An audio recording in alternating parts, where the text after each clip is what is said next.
Welcome students, I am Vinita Prasad with a video lecture on the lesson Deep Water written by William Douglas from the book Flamingo, Class 12th. William O. Douglas was born on October 16, 1898 and died in January 19, 1980. He was a Supreme Court Associate Justice in United States with a term lasting 36 years 7 months. He remains the longest serving justice in the history. Deep Water is an excerpt taken from Of Men and Mountains by William O. Douglas. It's an autobiography which deals with his personal experience. This is an autobiography which deals with his personal experience of overcoming the fear of swimming. It also reveals how, as a young boy, William Douglas is nearly drowned in a swimming pool. In this essay, he talks about his fear of water and thereafter how he finally overcame it. It is a psychological analysis of the author's fear of water which plagued him since his childhood. As a young boy, Douglas had certain experiences which crippled him to such an extent that he was unable to enjoy any water-related sport. The story describes in detail how Douglas dealt with his fear, which was becoming debilitating phobia. It talks of his conscious and deliberate attempts to conquer his fear of water. So, Deep Water is a story about the author's conquest of fear. It realistically describes how Douglas used his willpower and determination to defeat Mr. Terror. William Douglas could not get rid of the unpleasant memories of his experience with his father on a beach in California when he was just 3 or 4 years old. The waves had knocked him down and buried him in water, and he was terrorized by the overpowering waves. He could not get over that initial childish fear of water, but he decided to learn swimming. Douglas was 10 or 11 years old when he decided to learn swimming. He could swim in the Yakima River or the YMCA pool at Yakima. The Yakima River was treacherous. Many persons had drowned in it. So he chose YMCA pool to learn swimming. It was considered safe as it was only 2 to 3 feet deep at the shallow end. It was 2 to 3 feet deep at the shallow end and was 9 feet deep at the other end. Moreover, the drop was gradual. But the author could not get over that initial childish fear of water, and the visit to the YMCA pool only revived those memories. But he made another attempt to learn to swim. He had barely got over his childhood fear when a bully tossed him into the deep side of the pool. He was sinking and felt his lungs burst.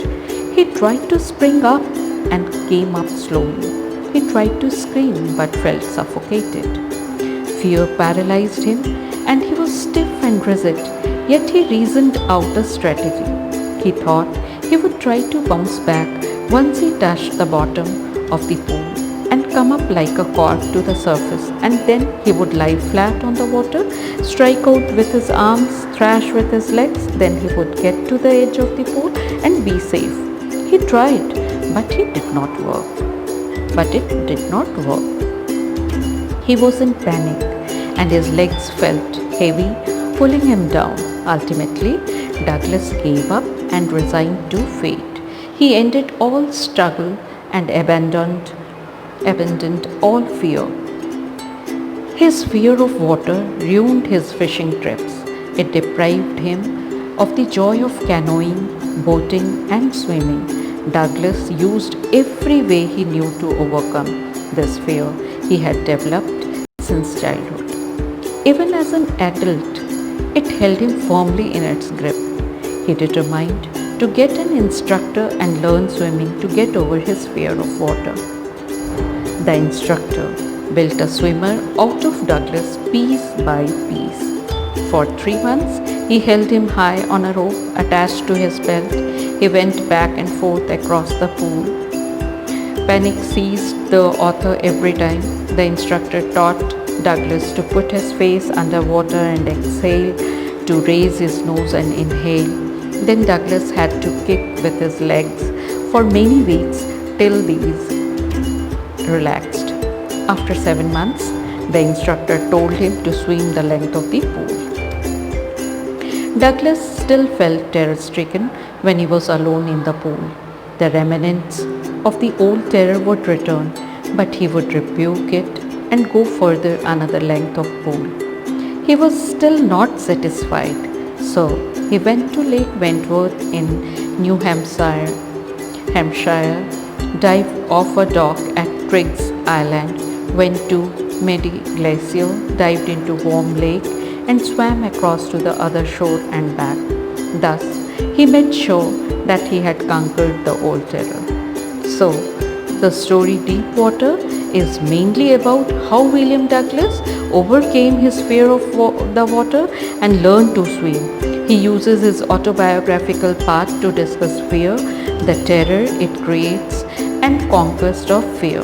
He describes his childhood misadventures in water and the deep-rooted fears. Just he was getting to feel at ease in water, he had another terrible drowning experience which terrorized him all the more. However, he did not give up. Rather, he persevered to overcome his fear and even engaged an instructor to learn to swim. In the story, he shares the important lesson that helped him. All we have to fear is fear itself. If we act with courage, fear is conquered. It is basically the fear of death that produced terror. He had himself experienced that once the fear of death is overcome, there is peace. This valuable lesson had made him persevere and finally learn to swim. Thank you. I hope I have made this chapter clear to all of you.